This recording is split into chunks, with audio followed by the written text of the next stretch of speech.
de praticar crimes na área cibernética. Pelo contrário, ele né? combate os crimes cibernéticos e eletrônicos, né?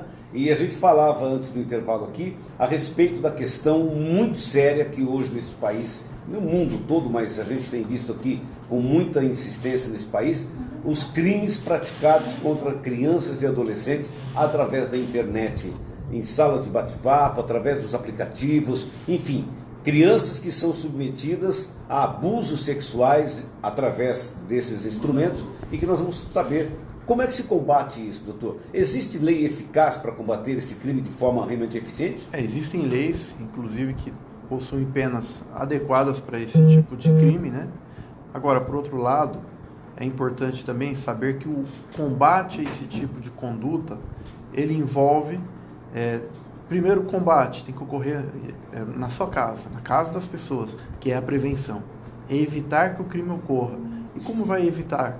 Observar o que os filhos fazem. O controle dos pais. O controle tem que ser absoluto. Além do diálogo, que é imprescindível entre pais e filhos, os pais devem saber o que os filhos fazem, com quem eles estão conversando, e existem aplicativos para controle parental. O que é isso? Aplicativos que os pais utilizam para monitorar mesmo o que os seus filhos estão fazendo. Em seguida, além disso, né, é importante políticas públicas relacionadas à educação digital, né, porque é muito simples dar um celular, dar um tablet para uma criança ou para um adolescente e ele não ter uma educação mínima. Isso tem que estar dentro da escola, inclusive. Isso tem que envolver políticas públicas também. E o outro aspecto, que é o enfrentamento direto da criminalidade, ou seja, a investigação criminal e o esclarecimento desses delitos para que não fiquem impunes essas pessoas. Já tivemos diversos casos que foi possível prender pessoas que fazem isso. Inclusive, optamos por publicar alguns livros, até em parceria com outros colegas que investigam esses crimes, direcionados à investigação de crimes relacionados com abuso sexual infantil. Eu nem falo que é pornografia. Já houve casos de flagrante, né, na diversos região casos, em relação a isso? Praticamente todas as cidades da região já ocorreu algum caso. Algum caso que pessoas foram presas por esse tipo de crime. O Departamento de Polícia Judiciária, o DEINTER 5, ele tem realizado constantemente operações prendendo essas pessoas. Em uma das operações, inclusive, na área do DEINTER, eu creio que mais de 50 pessoas foram presas em uma determinada operação. Eu acho que foi a Operação Peter Pan 1 ou Peter Pan 2. Uma operação que a Unidade de Inteligência, o Departamento de Polícia Judiciária e a DIG, as delegacias aqui de São José do Rio Preto e as demais seccionais também, as seccionais da região, prenderam várias pessoas que praticam crimes nesse sentido. Então a polícia tem procurado sempre ser proativo nesse aspecto. Por exemplo, por que o fake no Facebook, em geral, há uma dificuldade de se identificar, de buscar este autor? Qual é a grande dificuldade que a polícia tem nesse sentido? É o acesso aos dados do Facebook? Qual que é? Existe uma necessidade. Em primeiro lugar, existe uma certa complexidade nesse tipo de investigação. Sem dúvida, existe. Mas, geralmente, a autoria é esclarecida. Eu posso falar que a grande maioria dos casos que a pessoa cria um perfil falso e utiliza esse perfil falso para praticar um crime, ou ele se passa por uma vítima, né? Nesses casos é possível chegar até essa pessoa. Primeiro ocorre aquele registro inicial por um boletim de ocorrência, depois a instauração de um inquérito policial, depois a autoridade policial, que é o delegado de polícia, ele representa perante o Poder Judiciário, que vai determinar que o Facebook apresente informações de interesse da investigação. Essas informações, elas demoram de 10 dias a 20 dias pelo menos, e aí ocorre uma análise dessas informações pelos policiais, pelo setor de investigação e pelo delegado de polícia, e a partir daí, geralmente ocorre nesse caso, uma requisição de informações já direto para as operadoras, e as operadoras vão informar quais são seus clientes que utilizam determinada conta de internet. E junto com isso, sempre falamos que além da chamada investigação criminal tecnológica, Existe também a denominada investigação criminal tradicional, que é a observação, a vigilância, a campana, né? Porque o ideal é utilizar todas essas estratégias de investigação para tornar mais efetivo a persecução penal. E há possibilidade, por exemplo, de alguém usar uma conta sua no Facebook para praticar o crime? Ou seja, esse cara entra na sua conta, pratica o crime e fica na sua responsabilidade? É possível utilizar a conta de outra pessoa para praticar crime, porém, toda vez que alguém se registra na rede e acessa aquela rede social, por exemplo, então imagina um perfil no Twitter, no Instagram, no Facebook. Toda vez que ele está usando isso, é possível saber o vínculo entre o assinante de internet, né, o assinante de um plano de internet e aquele perfil utilizado para a prática delitiva. E junto com isso, ele utiliza um determinado local, os policiais podem se dirigir até aquele local e realizar o trabalho de investigação em loco, ou seja, observar se naquele local existem outros elementos que vão permitir prender essa pessoa. E muitas vezes isso ocorreu, tanto é que várias pessoas foram presas em flagrante quando praticando esse tipo de crime. Crimes financeiros praticados através da internet. Aqui na região nós temos também esse tipo de crime? Sem dúvida, é um tipo de crime também muito comum em todo o país e hoje se observa principalmente esses crimes sendo praticados com auxílio do celular. Inclusive é muito importante orientar as pessoas sobre o risco de clonagem, que é a duplicidade do celular. Na verdade nem é duplicidade porque o criminoso passa a usar a conta da vítima. Para evitar isso, uma das recomendações é que o usuário do celular ele acesse a configuração do seu WhatsApp e habilite a chamada dupla autenticação. A partir daí, toda vez que aquele perfil do WhatsApp a pessoa tem um telefone, ele for usar em outro telefone, ele vai ter que colocar uma senha. E essa senha foi que ele previamente cadastrou. Isso acaba ajudando a diminuir a possibilidade da clonagem no celular. E não só isso. É importante tomar muito cuidado com links suspeitos, principalmente links que envolvem uma oferta muito vantajosa. Como dizem sempre, quando a oferta é muito boa, o santo tem que desconfiar. Sim. Na internet é a mesma situação. Quando existe uma oferta muito vantajosa, e geralmente ele manda um link, quando a vítima clica naquele link, ele pode ser direcionado a um site falso ou pode ser sugerido que ele instale no seu computador, no seu celular, um determinado aplicativo. E esse aplicativo pode ser usado para monitorar o que ele está fazendo. Agora, doutor, o acesso aos dados das operadoras de telefonia celular hoje são facilitados? A polícia tem dificuldade? Como é que vocês trabalham isso? A Polícia Civil, a Polícia Federal, eles recebem as informações da operadora, sim, mas existe uma certa desídia por parte dessas operadoras que boa parte das operadoras acaba demorando bastante para fornecer as informações. Legalmente não existe um prazo para que elas possam atender essa demanda? O ideal é na representação, o delegado de polícia já estipular um prazo, seja quando ele representa perante o Poder Judiciário, seja quando ele requisita informações diretamente da operadora. Inclusive, nas aulas, a Academia de Polícia aqui de São José do Rio Preto, a Unidade de Ensino e Pesquisa, existem vários cursos dessa área aqui, e nos cursos a orientação que todos os professores têm apresentado é que seja estipulado um prazo de 5 dias. A partir desse prazo, é necessário reiterar a informação e informar ao operador que o responsável pela operadora pode responder pelo crime de desobediência se esse fato passar a atrapalhar ou até mesmo inviabilizar. Você tocou num ponto importante, questão de desobediência. Por exemplo, a gente percebe que essas operadoras também abusam e por exemplo, qual é o grau de importância que elas dão para uma notificação de um delegado que dê um prazo de 5 dias em relação, por exemplo, ao peso que elas dão para uma ordem judicial? Há uma equivalência?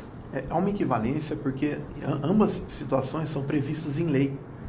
Então, existem hipóteses de dados cadastrais que o delegado pode requisitar isso e se ele não cumprir, se a operadora não cumprir, o responsável pode responder pelo crime de desobediência. O mesmo ocorre quando existe uma ordem judicial que o juiz determina o fornecimento do conteúdo de uma comunicação ou qualquer outro dados relacionados com acesso a aplicações de internet e que essa empresa não informa ou acaba demorando bastante. Por isso que o ideal é sempre estipular prazo e, não cumprindo o prazo, já informar a operadora que, se ela não fornecer, ou mesmo até mesmo estipular um outro prazo, já informando que o responsável responderá por desobediência. Agora, por exemplo, hoje o senhor me dá uma ordem e eu não obedeço. O que acontece comigo? Quais são as consequências? A pessoa que praticou o crime de desobediência, ele será responsabilizado por esse crime por intermédio de um termo circunstanciado. E é interessante que, sendo o termo circunstanciado, acaba sendo até mesmo mais célere a atuação da persecução penal, sendo que em poucos dias esse procedimento será confeccionado e encaminhado para o Poder Judiciário. Inclusive, aqui na região de São José do Rio Preto, eu posso indicar diversos casos que empresas, como por exemplo, provedores de internet de determinadas cidades, eles ou demoraram muito ou se recusaram a informar e foi confeccionado esse tipo de documento e os responsáveis pela empresa foram devidamente punidos por isso. E essa punição corresponde a quê? Tem reclusão ou é só a pena de geralmente é uma pena alternativa à prisão, se ele fizer jus ao benefício. O problema é que já vimos um caso, inclusive, que ele foi condenado a uma pena em regime até semi-aberto. Por quê? Porque ele já não fazia jus, né? Não tinha direito aos benefícios da Lei 9.099. Eu não me recordo exatamente a pena, mas é uma pena 1 ano no máximo, né, nessa faixa. O senhor não acha que se a gente... Porque a gente estava discutindo aqui nos bastidores, por exemplo, se houver um arroxo na legislação, estabelecendo medidas, porque eu vejo, por exemplo, que a questão da desobediência, né? Há situações em que, para mim, como cidadão, às vezes é mais interessante responder por desobediência do que obedecer à ordem do juiz, que vai me trazer um problema maior. Tem um outro aspecto, que é o estabelecimento de multa diária. Sim. Então, em alguns casos, foi necessário usar esse tipo de ferramenta, esse tipo de recurso. Então, além disso, o delegado pode representar perante o Poder Judiciário para que determine que a empresa informe em determinado período, por exemplo, e se isso não ocorrer, que seja arbitrada a multa diária, como uma empresa aqui da região de Votuporanga, que foi arbitrada uma multa diária, eu creio que no valor de R$1.000, e aí, em razão disso, doeu no bolso, né, eles acabaram apresentando as informações de interesse da polícia. Pacola? Não, Viana, tem uma informação aqui importante, porque existe uma lei, né? Hoje a principal proteção contra cybercrimes é o dispositivo legal conhecido como a Lei Carolina Dickmann, a Lei 12.737, que faz alusão à atriz que teve o conteúdo íntimo vazado na rede de relacionamentos. Doutor Ney, isso funciona mesmo? Essa lei, ela representou um avanço porque passou a prever o crime de invasão de dispositivo informático e mais outras pequenas alterações em outras leis relacionadas com crimes. Então essa lei representou um avanço, mas uma outra lei também que surgiu posterior e também representou um avanço é o chamado Marco Civil da Internet. E agora a lei que trata da proteção dos dados, que ela vai entrar em vigor no final do ano, no final desse ano. E o que acontece? Essas leis, elas, por exemplo, o Marco Civil, ele obriga os provedores, tanto provedores de conexão de internet, a armazenar informações por 1 ano, e os provedores de aplicações, chamados também provedores de serviços de internet, armazenarem as informações sobre a utilização dos seus recursos por 6 meses. Até então não existia uma lei nesse sentido, apenas uma recomendação da Anatel. Isso acaba obrigando as empresas a ter essas informações armazenadas. Eu confesso que eu já tive casos, inclusive investigações relacionadas com abuso sexual infantil, que durante a investigação a gente conseguia determinadas informações e a empresa informava o quê? O provedor, como tivemos um pequeno provedor de internet, que informou que não armazenava as informações sobre os seus clientes. Isso acabou inviabilizando bastante essa investigação, agora, mas hoje existe lei para isso. Para preservar a sua intimidade, o melhor que você tem a fazer é evitar as fotos, os nudes. Evitar os nudes. A pessoa faz fotos, por exemplo, no seu próprio celular, faz até filmes, né? Gravam. Teve o caso da Carolina Dickman, que vazou, né? Do E Whindersson o caso, Nunes também. mas aquele caso do ator Estênio Garcia, com a esposa dele, por exemplo, sim. que também foram vítimas de crimes dessa natureza. Quer dizer, me penso que o primeiro caminho para você evitar esse tipo de constrangimento é você evitar esse tipo de foto, né? Se preservar. Você tem que se preservar, né? Agora, que realmente a invasão de privacidade é um negócio que... Mas aí a pessoa se preserva, né? Se abdica de uma prática, entre aspas, talvez que ela goste de fazer com o parceiro por conta de pessoas que não respeitam a vida alheia. É complicado, né? Tudo bem, mas eu acho que tem coisas também que eu acho o seguinte, fazer foto pelado dentro de casa, pra que fazer foto pelado dentro de casa? Fala, qual é o gosto? Que gosto de barato Mas é você esse? tem que pensar, por exemplo, o Whindersson Nunes e a esposa viajam, tá sempre cada um num canto. Não, mas ele precisa falou mostrar sobre nudez? Precisa mostrar as uma partes prática íntimas? deles. Sabe? Então, mas aí tem um detalhe. Eu fico pensando o seguinte, né? Cada um é cada um, mas peraí. Cada um com seu cada Cada um é cada um, mas espera aí, tem coisas que você fala, caramba, há necessidade de se fazer foto de nudez, porque eu tenho esse desejo, porque eu gosto. Esse é um desejo controlável, vai. É coisa que dá para você segurar a onda, não precisa essa frescura toda. Mas mesmo se for feito isso, o importante é a cautela. Sim. Do armazenamento dessas informações em um dispositivo criptografado. Por quê? A pessoa às vezes deixa no celular, ou não, vou deixar no HD. Ou vou deixar no computador. Teve um caso que a pessoa deixava em CD, uma pessoa foi lá e copiou o CD. Outro caso que deixava no computador, mandou o computador para consertar, fizeram uma cópia também disso, divulgaram. O próprio caso da atriz, o que aconteceu? Ela teria mandado arrumar o celular, consertar em uma loja, e parece que teria vazado por isso. Não ocorreu necessariamente uma invasão do seu dispositivo. Então, acaba ficando em risco esse tipo de informação sensível. Então é importante não ter essa informação sensível, ou se tiver, tomar cuidados mínimos, como a chamada criptografia do conteúdo. Perfeito.